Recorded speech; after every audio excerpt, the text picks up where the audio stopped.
You don't have a ticket. Someone like you could never understand music. Thanks to my father-in-law and mother-in-law, I found myself at a classical concert venue, but my ticket had mysteriously disappeared. How dare someone like you try to mingle with us? Go home. I was clearly being discriminated against, but the person who stepped up to help me was my mother-in-law. Little did my sister-in-law know she was about to face her own downfall. My name is Betty. I fell in love with music at a young age. Being surrounded by the music I loved was always a joy, but due to my shy and reserved personality, I never really played with others. I just played alone with toy instruments. We weren't a wealthy family, so taking music lessons was out of the question. In elementary school, I eagerly joined the wind ensemble and continued through high school. However, whenever we had to play as a group, I was always the one holding everyone back. This experience left me with a deep-seated trauma, making me uncomfortable in group settings, even beyond music. I found solace in playing an instrument alone, often retreating to a corner of the music room. My music teacher noticed this and introduced me to a well-known musician who recognized my rare talent. Unfortunately, my parents never understood or supported my passion, as we weren't well off. I often thought that with proper training, I might feel comfortable playing in a group. However, due to our financial situation, that was never an option. Eventually, I gave up on pursuing music professionally and settled for enjoying it as a hobby. When I received my first paycheck as an adult, I went to my first ever classical concert. I was a big fan of a particular family of musicians whom I deeply admired. The tickets were expensive, even for the worst seats, but I decided to go for it, thinking it might be my only chance. I had no regrets. The experience was worth far more than the price of the ticket, and I left feeling deeply satisfied. I'd love to go again if the opportunity arises, but I can't afford to buy expensive tickets regularly. I contribute a portion of my salary to my family and need to save for my wedding as well. Regarding marriage, I'm just waiting to meet someone who feels right. After working for 3 years, my parents have started hinting that I should think about my future. In the past, people usually marry in their late 20s to early 30s. My mom married my dad around that time too. Nowadays, personal choice is highly valued. My parents understand this and don't nag much, but their lack of pressure makes me feel like I need to hurry up and get married. Even after getting a job, I'm still shy and introverted. I've been invited to group dates by female coworkers, but never really talked to anyone. Just considering going on a group date is growth for me, so I decided to start with online conversations through a dating app. I met a guy who loves music, and we hit it off online. After exchanging messages for a while, he asked to meet up, and I agreed. When we met, I was stunned to realize he was one of the members of a famous musical family I admired. People might wonder why I didn't recognize him from his profile picture, but who would ever think it was actually them? His name was common enough not to raise suspicion. I figured if he knew I was a fan, he might turn me down, so I kept it a secret at first. Eventually, I opened up about my shyness and discomfort in large groups. He said, "I feel the same way." The more we talked, the more we connected, and we decided to get married. When I finally told him I was a fan, he said he was honored and his smile was radiant. Things were progressing smoothly, and we set a date to meet his parents. His family members were usually busy touring, but there happened to be one day when they were all home. Nervously, I entered his house and waited for his parents. His sister-in-law entertained me in the meantime. She said, "As you might know, we're a musical family. If you can't play at least the violin, you're not really part of the family, you know." I was in trouble. I had never touched a violin in my life, let alone played one. The school band club didn't have room for violins. Just then, his parents stepped in and said, if she has musical skills, any instrument will do. But his sister-in-law insisted on the violin. Then he said, "Mom, don't we have a practice violin? Can we borrow it?" And added, "Please give Betty and me some time for a quick lesson." His mother agreed.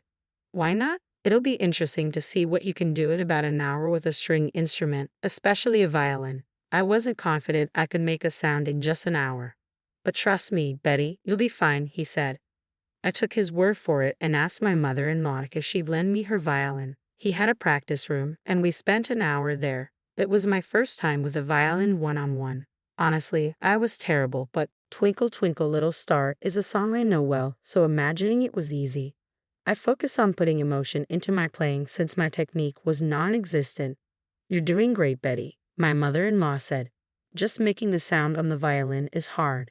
You've come a long way, especially considering it's your first time.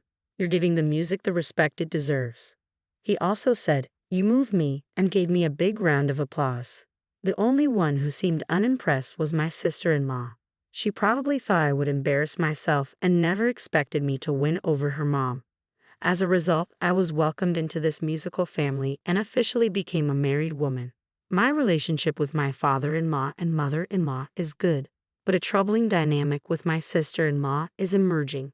She frequently picks on me, makes snide remarks, and harasses me. She's very pushy and always retaliates if I try to stand up for myself, which I struggle to do, making her even more irritated. The harassment has only intensified. When the family was on tour, there were days when my sister-in-law wasn't performing due to the tour's schedule. On those days, it was just my sister-in-law and me at home. Although we had a housekeeper, my sister-in-law insisted that I cook.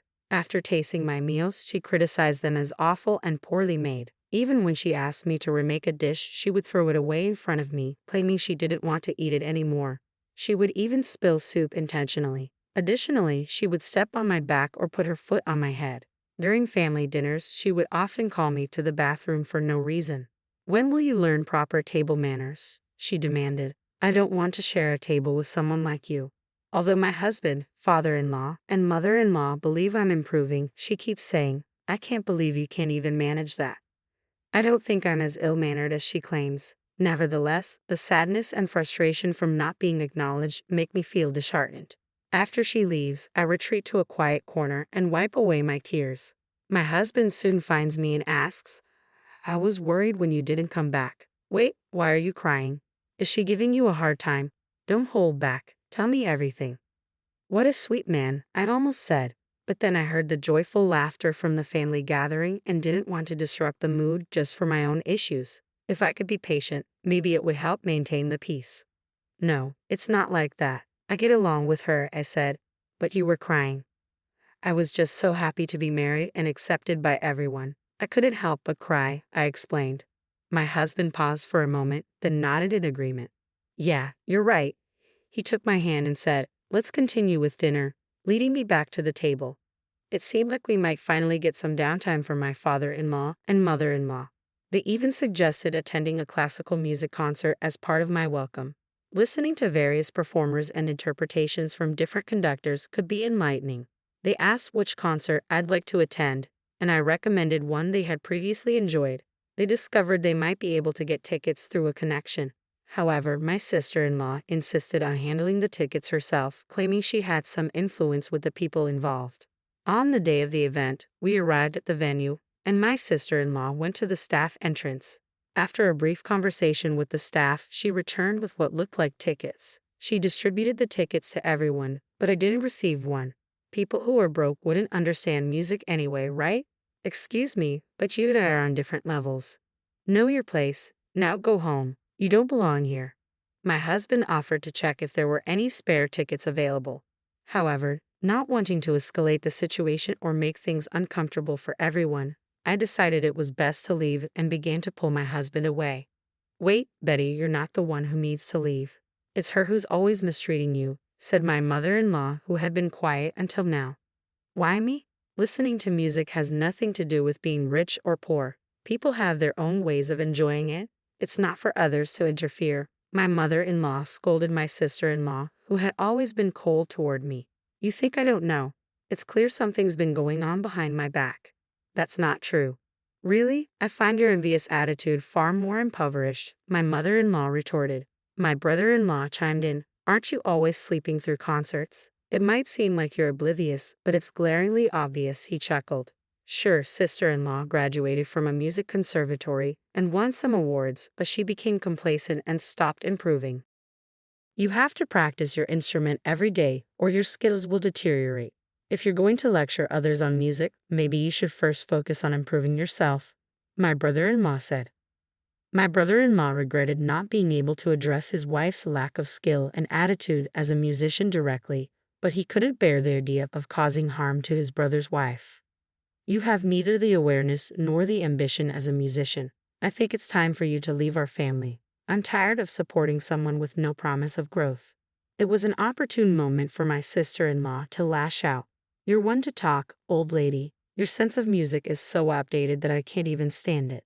It sounds like something for the poor, so of course, I'd be thrilled to leave this awful musical family." Her words grew even stronger. She proclaimed she would go solo, make her own fortune, and prove everyone wrong. I thought people like her were incapable of self-reflection, but I didn't expect such intense rage. In the end, she stormed off, throwing a concert ticket to the ground as she left. My mother-in-law picked up the ticket and handed it to me. "Let's go," she said, taking my hand as we walked together. My second experience at a classical concert was deeply moving. Different musicians and conductors brought unique vibes and interpretations to the same piece, making me wonder how the same composition could sound so varied. I discovered new interpretations and learned a great deal. My mother-in-law seemed to notice my enthusiasm. Meanwhile, the tension between my brother-in-law and sister-in-law reached a breaking point, and their attempts at reconciliation failed, leading to their eventual divorce. My former sister-in-law hastily organized her solo concert, disregarding advice. Overconfident, she rented a venue with a capacity of 5,000 people, a size rarely filled even by popular classical concerts. Unsurprisingly, ticket sales were poor, and she ended up buying many herself to make the hall appear less empty. Unsold merchandise left her with a warehouse full of stock. Her second solo concert fared no better, attracting only a handful of attendees.